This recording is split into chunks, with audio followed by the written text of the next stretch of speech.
Sabi sa Joshua 1 verse 8, study this book of instruction continually. Meditate on it day and night, so you will be sure to obey everything written on it.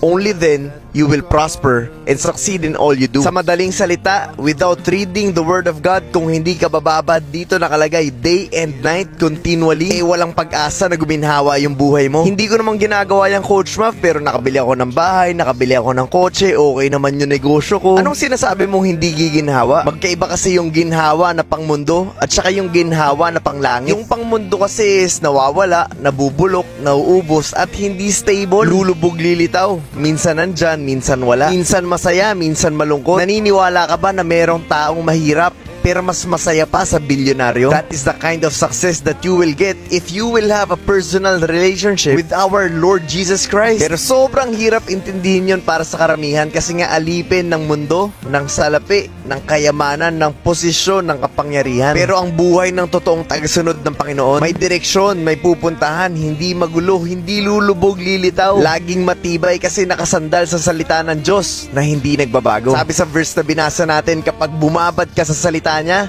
only then will you prosper and succeed in all you do. Ibig sabihin, walang ibang paraan para makamit mo yung totoong tagumpay. Only through our Lord Jesus Christ. Bumabad ka sa salita niya. At sana malinaw at naiintindihan niyo yung message ng video na to.